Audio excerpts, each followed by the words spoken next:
Tao Meeting Archives, March 6th, 2016. Train Your Brain, Part 2, by Ed Monaghan.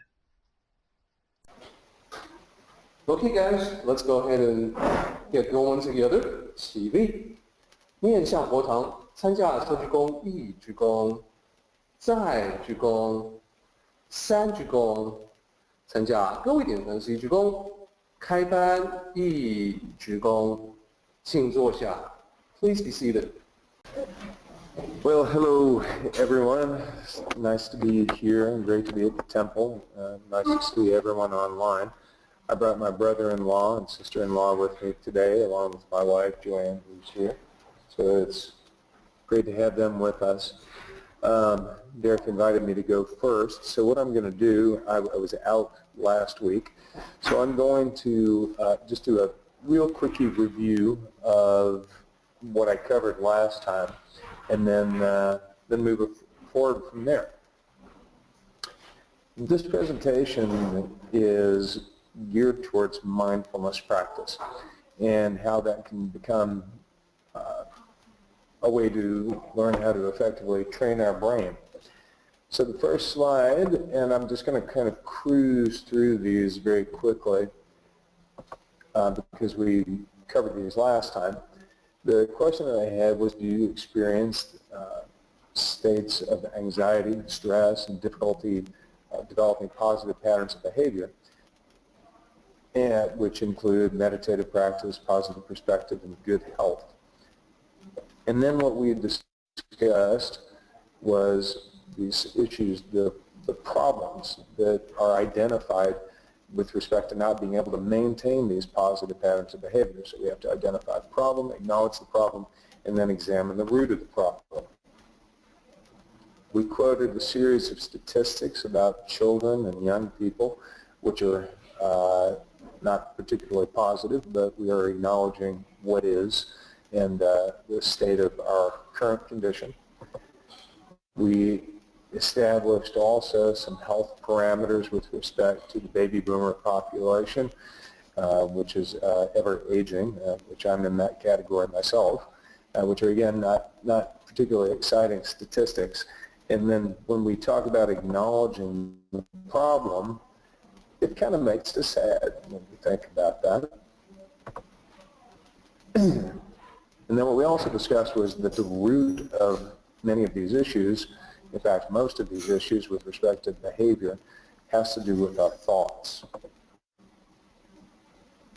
We went through a story that was a parable by Paramahansa Yogananda about the lion who became a sheep, and just as a quick reminder and synopsis of the story, it involves a lion that was reared in a group of sheep and had never seen itself, so it behaved as a sheep until another lion came upon the flock and essentially shook the lion awake so that it could begin to fulfill its destiny as an actual lion.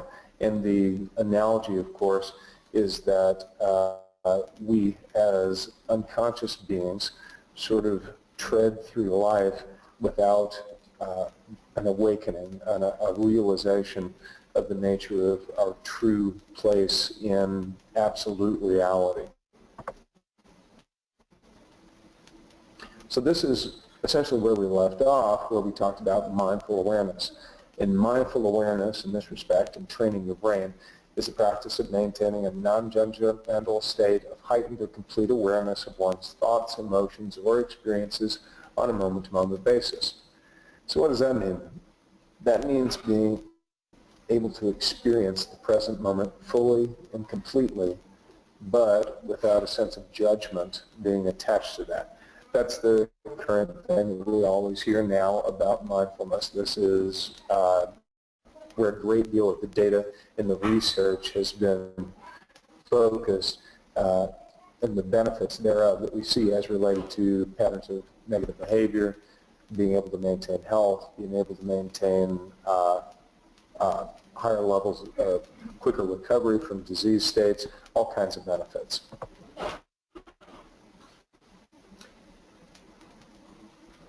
We discussed the actual process within the brain, which is strengthening the neocortex of the brain, which gives us that a sense of the portion of our brain that's responsible for negative emotions, for impulse control, the development of positive habits. It actually strengthens that portion of the brain. In order to move forward, we discussed about adopting a mind state of openness and embracing unconventional means by which we can develop awareness and develop different patterns of behavior. We talked about how necessary it is to be very committed to that process, because without continual practice, just like exercise, we won't get any results. And then the last thing we talked about was being able to have fun, because that is a part of the process. If it's this miserable experience where we think, oh my God, I've got to meditate, it's not likely that we're going to participate in the event. So we have to view this from a positive perspective.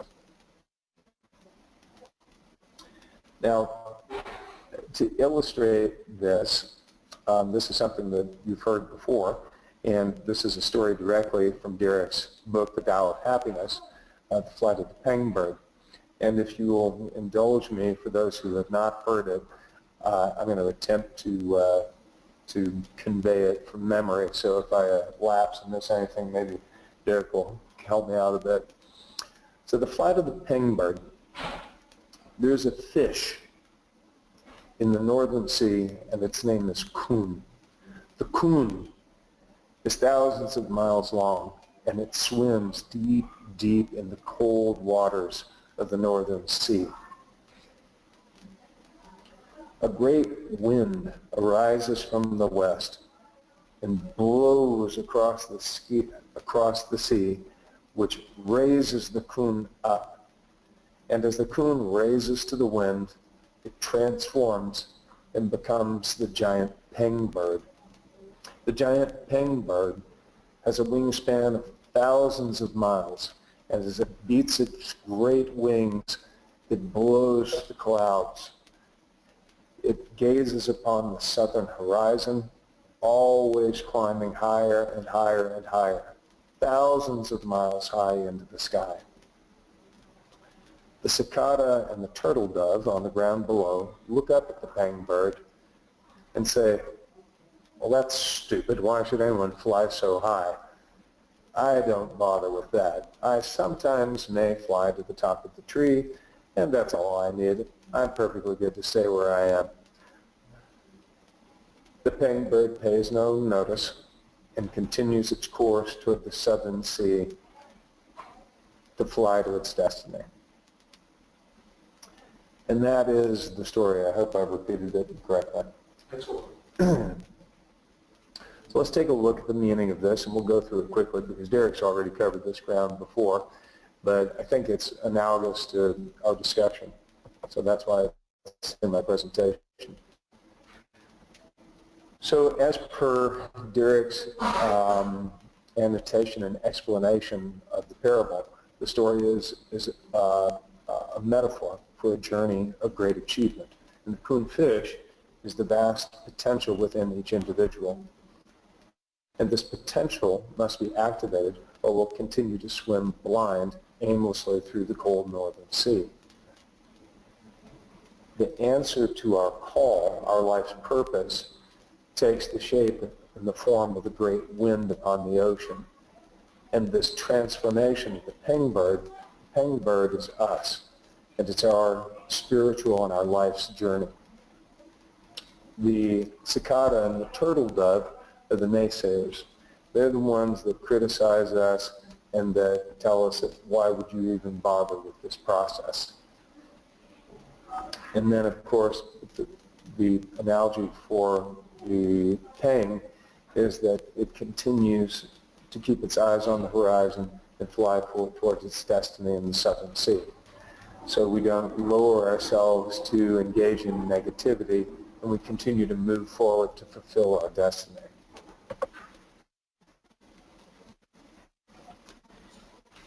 Now, if we follow this and we look at our overall journey, and we take a look at our experience of reality with respect to the mind, there are 4 stages to this.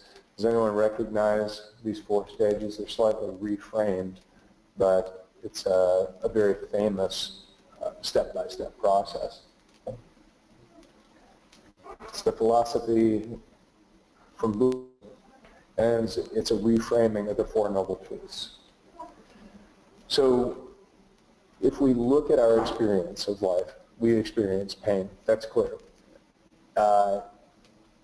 It's a continual evolution, and we move through phases of joy and pain and just neutrality.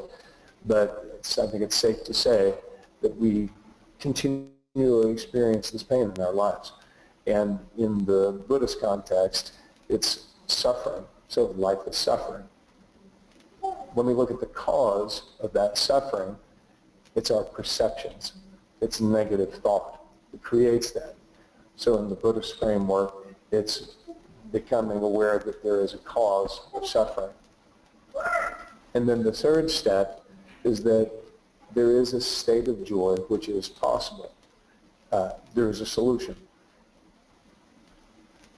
I've been privileged to know some people who are at that state of spiritual evolution to where the normal ins and outs of daily living don't really affect them. These are the sages, the ones who are able to maintain a higher perspective, to maintain a gaze upon the southern horizon. And this is, of course, what we aspire to. And of course, the Buddha said that there is a path to this state of joy. And in that context, it is the Eightfold Noble Path, or the Eightfold Path, which we won't get into. That's a whole other discussion. But that there is an identification of a way to be able to achieve this state of joy in living in our lives. So if we kind of take a look at the way that we typically frame our existence, most of the time we tend to look at it from the perspective of when things change, I'll be happy. So when I get fill in the blank, I'll be a really happy person. When I get whatever material item it may be, when I get the wife that I want, when I get the husband that I want, when I get the stuff that I want, when I get, then everything will be all right, and I'll be able to relax, and it'll all work out. When really, if we look at it from the perspective of when I'm happy, things will change, that introduces the idea of our mind state being the determining factor for our experience of life. So the only thing we actually have control over are our responses to the external stimuli that we experience. So our perspective, our thoughts, that's what we can actually control rather than external circumstances.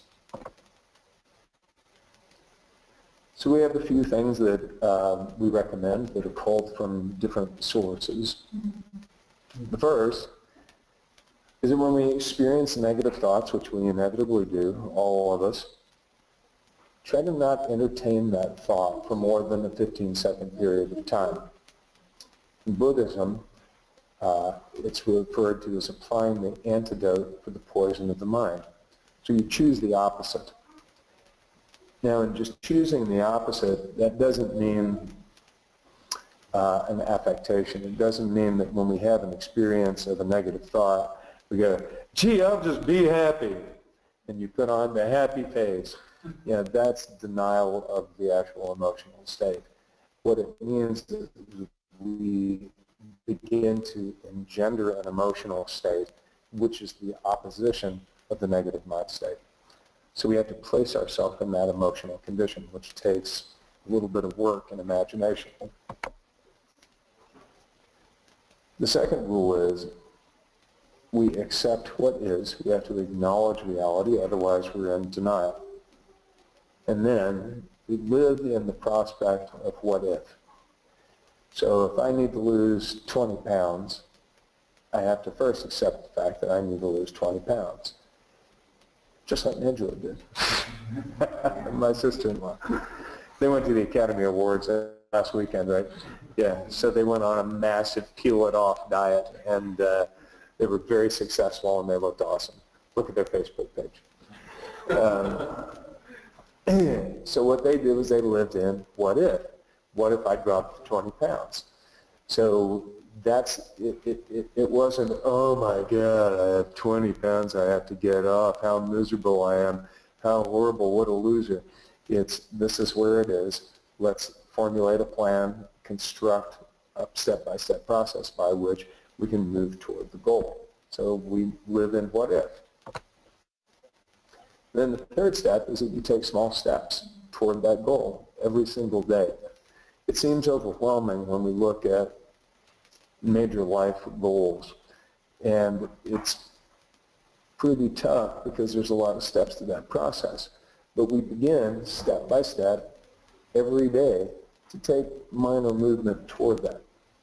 And then we let the positive emotion be the genesis of those actions.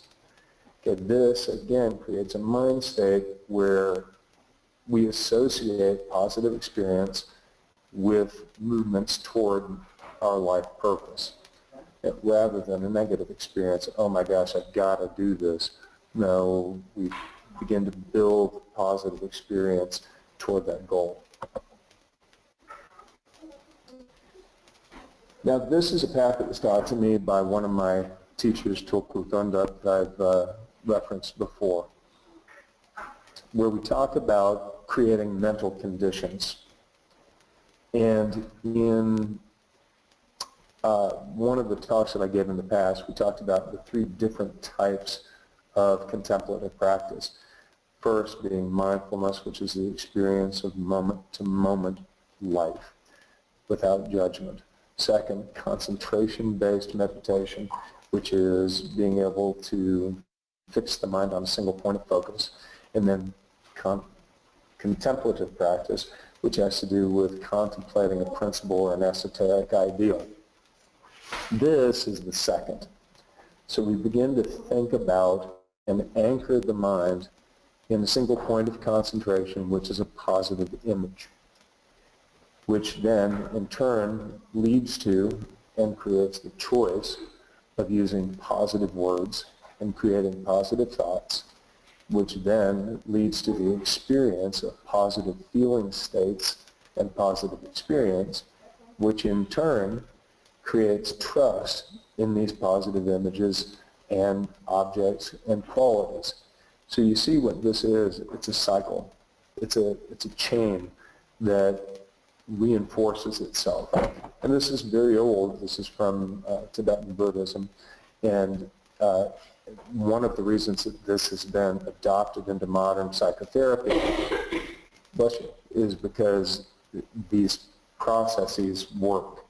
It's been established for thousands of years that these processes work, and it's just been adopted by the modern psychoanalytic process over about the past 30 years.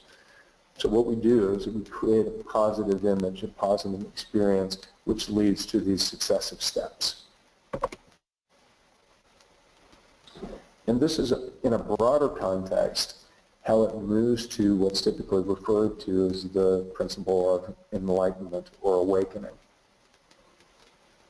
And this is how it is actually practiced in many of the Mahayana traditions that rely heavily upon imagery and developing mind states through the imagery.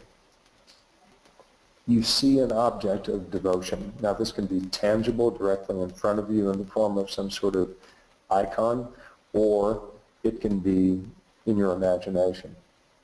And then from this object of devotion and the sense of love that surrounds that iconic figure. So it could be the Buddha, It could be Jesus. It could be, you could fill in the blank with whatever is meaningful to each individual. That this is the essence of universal love, the essence of compassion. This creates a state where we begin to feel that for ourselves. And as we begin to feel that for ourselves, it's like the proverbial pebble in the pond, which the ripples emanate outward. So it moves further out into our immediate circle of nuclear family, then it moves out to our circle of friends, then it moves out to our circle of acquaintances, and then it moves out to those who we don't even know, and then on the last level to even our enemies and the people who mean to do us harm. And then through this we begin to see the universe really from the prism of love, and this leads to a state of unity, of oneness, or the Tao. So, I know this is a little nebulous as we talk like this, and there is within the confines of a philosophy such as Tibetan Buddhism, there's a very distinct and clear step-by-step path in which one is led through this process with a guide, with a teacher who knows it. But these are the broad strokes of that process.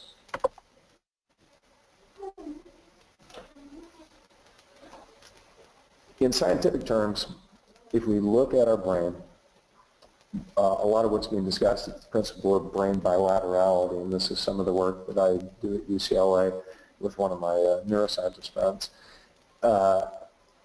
We talk about the principle of brain bilaterality, meaning that we have a separation in the hemispheres of the brain, and they're responsible for different functions. So the right hemisphere being responsible for creative thought, the sense of the experiential, inspirational, intuition, knowing oneself, creativity. And then the left hemisphere, which is responsible for linear, analytic thought, progressive, and goal orientation. And that we have to find a balance between these states. The degree to which the hemispheres of the brain are capable of communicating to one another successfully is the degree to which we're capable of fulfilling our life tasks in large part.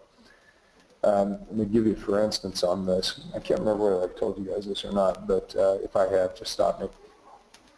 So this friend of mine, whose name is Siggy Hale, is a neuroscientist at UCLA who's recently moved to Cincinnati, Ohio, working in the private sector, has had a friend, and still has a friend. And this guy was a trust fund person who really didn't have to work.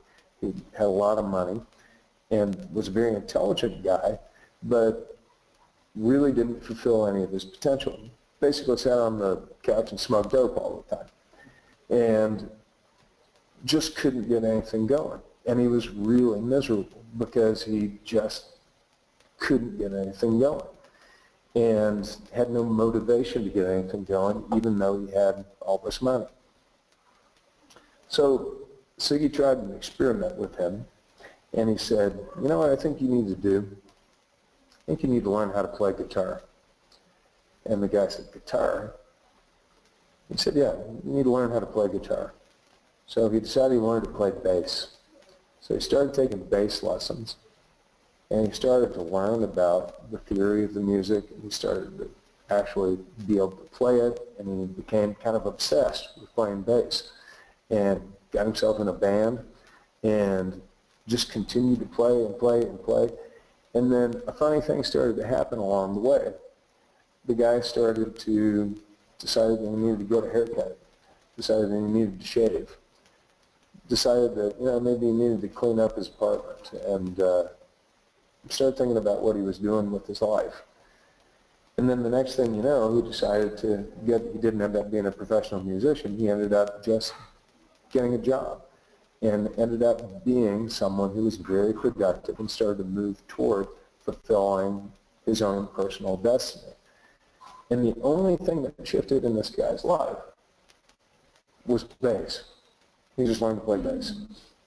So Siggy's theory for this is that there was a considerable imbalance in his brain that was then that lined up and balanced out through this process of, and music is a wonderful process because it kind of encapsulates both of these processes, meaning that from a theoretical perspective, it's very much geared towards mathematics. Anyone who studied music knows the idea of notation and how it fits together in sequences. There's a linear learning structure by which which everyone has to go through in order to learn the process. Learning scales, it's very much a rote process that requires self-discipline. But then on the other side of that is this very creative flow state that's associated with it when you gain a degree of skill where it becomes improvisation and fluid and flow and creative. So this is the way that this guy was able to actually change his life around. So what we encourage people to do at our facility is find that same sense of balance. I think as I speak with more and more adults, when I sit down with them for consultations, I ask, what do you do in your life that's creative? And most of the time I've met with blank stares. Some people are very creative, but a lot kind of consider that to be a frivolous activity. It's a waste of time. Play music, art, and I think that's what we experience in our culture now with how we see school programs that are yanking out theater, art, music, because it's superfluous. It's not necessary. But this is what a huge part of what makes us human is this experience of life, of reflection that enables us through writing, through all of those mediums, to be able to kind of take a look at ourselves and self-reflect. So just like we talked about, if we correlate this to the principle of yin and yang, yin being creativity, arts, and nature, then we need this. And you guys all know the experience of getting out into nature and really feeling the absorption of that energy that surrounds us and what good that does for us. And it's the same essence that we feel when we're involved in creative activities. And then yet the yang state is necessary, where we're focused on a linear, logical progression that moves us closer toward our life purpose. So we need to have both. You can't live in just a flow state. You guys all may have had this experience or know people who do this, that constantly live in this world of creativity, but they can't get anything done because they just lack the ability to line up the necessary steps to do so. Now I'm going to leave this for next time. So what I'm going to suggest is when I do this again, just get a piece of paper or a notebook with you, and we'll go through a process that we run at our facility with our adults, which has to do with kind of creating a linear progression for goal orientation. So with that, I will turn it back to Derek. Thank you so much. Yeah, that was great. And I was especially taken by your reframing of the Four Noble Truths. And I'm not sure why that to me was so effective, but I think hearing the same thing said in a different way, from a different angle, very, I think, westernized or modernized presentation gives it sort of a new power, for me at least. Thank you. And I also want to borrow the Peng for just a moment. I saw Chinese characters that I figure I can just maybe just take a moment and explain what those characters are. So, and before I get to that presentation, Ed, I'd like to relay some feedback from Edie. Beautiful presentation, thanks. And I have to echo what Edie is saying because I honestly cannot imagine any other source where one can see such authentic Eastern thought, Eastern teachings packaged in such a high quality presentation that the Western audience can easily get into. So I think this is something special that one simply does not encounter every day. So here, let me draw everyone's attention to this particular painting, this Chinese painting about the great penguin. So you'll see that there are 4 characters here. It actually goes from right to left. So it starts here with this character, calligraphy, here, and then the wing is taking up quite a bit of space, so the 4th character is over here. So together, this is one of the most common idiomatic expressions in Chinese, and most Chinese idioms are 4 characters. This one, Peng Wanli. This is actually what I mentioned in the beginning of the book, The Tao of Happiness. Peng Wanli.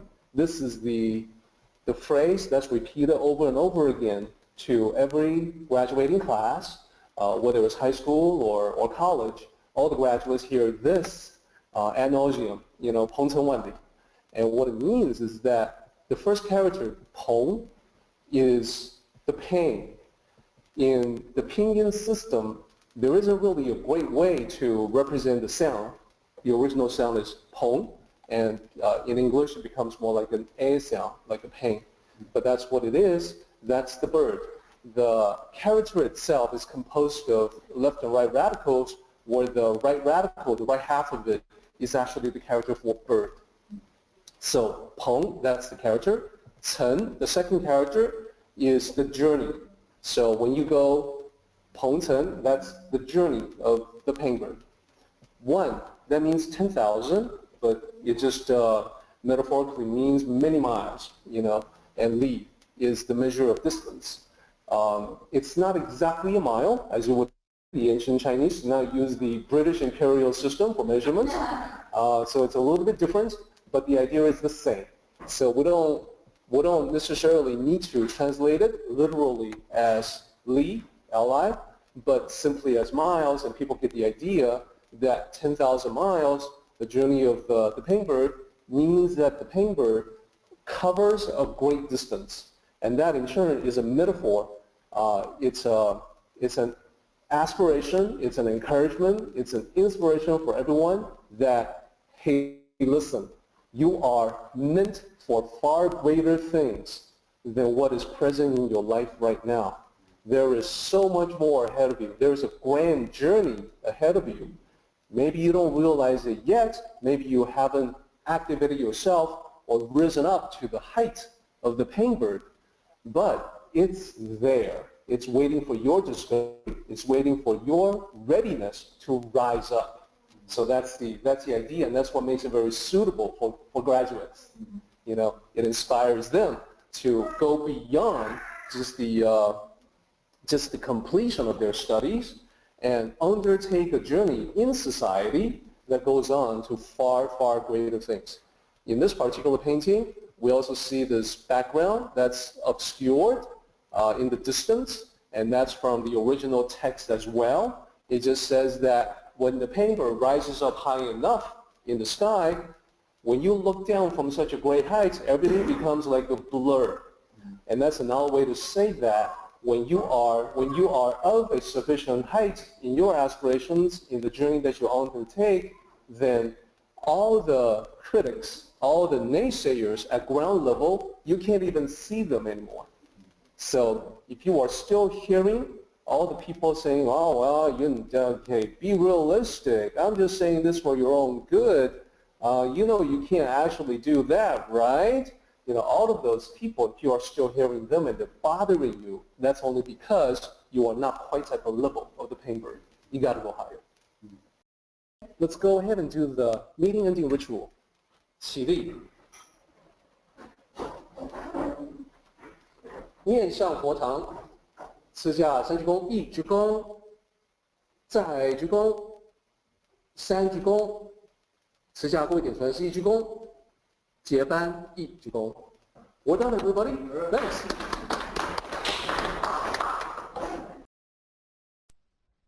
Join the Tao meeting live to participate in the questions and commentary.